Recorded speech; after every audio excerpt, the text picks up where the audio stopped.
Players, you can't make this up even if you tried. So last Wednesday, this man from inside of his home shot his neighbor in the neck. Thankfully, the neighbor did survive. However, he was charged with attempted murder. Now, this happened last Wednesday. Tell me why he was just arrested. Let's talk about it. You're not going to believe it. So last Wednesday in Minneapolis, Davis Maturi was trimming a tree along the property line.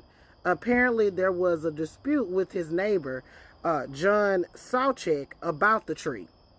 So as he was trimming this tree, honey, he felt something hit his neck, and he fell down, and he realized that he had been shot. Mr. Davis was then transported to the hospital where the Minneapolis police were called. Mr. Davis, in addition to being shot, suffered from a fractured spine, 2 broken ribs, and a concussion. Now, according to the criminal complaint, Mr. Davis's wife told officers that their neighbor, identified as 54-year-old John Sawchek, almost certainly was the person who shot her husband, alleging that Sawchek had harassed the couple for months. The charging documents list 7 prior police reports of incidents between the neighbors before the October shooting, including several allegations of threats and racism by John against Davis. Now, the Hennepin County Attorney's Office filed charges against John Sawchek in connection with the shooting of Mr. Davis.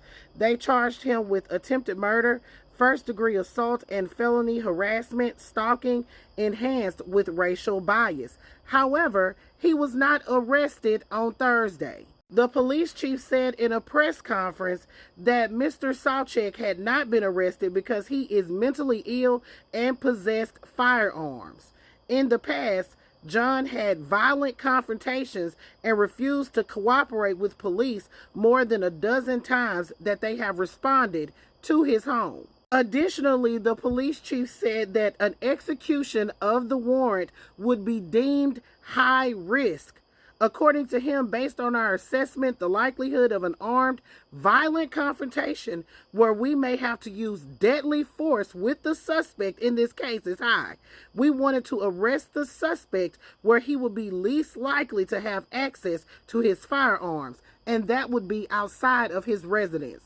So because of that, the police left an armed and what they allege to be a mentally ill man in a neighborhood, in his house in the neighborhood, with the weapons. The police chief decreed and declared at the press conference that the reason why they were comfortable doing this is because John Sawchek is a recluse and he does not often leave his home, but he used his weapon to shoot out of a window and hit a man in the neck.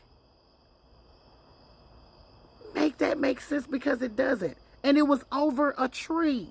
So finally yesterday, after outrage for not arresting this man, the tactical team surrounded his home for several hours, and he emerged from the home and surrendered without incident. The police have since apologized. Apparently, since Mr. Maturi bought his home, he contacted authorities at least 19 times to report that John had vandalized property, harassed, threatened physical harm, and hurled racial slurs at them. And it ultimately ended with this man being hit in his neck. It is absolutely deplorable. And the fact that they left this man in the home saying, oh, we're outside, we're watching him. You can't make it up. It doesn't even seem real, does it? Well, it is.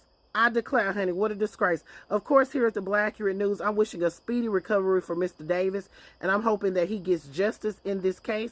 And also, they're going to have to pay the piper on this. They're going to have to pay the piper because the way they failed this man not only in the investigation into what was going on and protecting him from this harassment, but they also failed him in the response. They refused to arrest this man because they were scared. It is absurd. Players, put your thoughts in the comments. You can't make it up. This is Double D Mo for the Black Accurate News.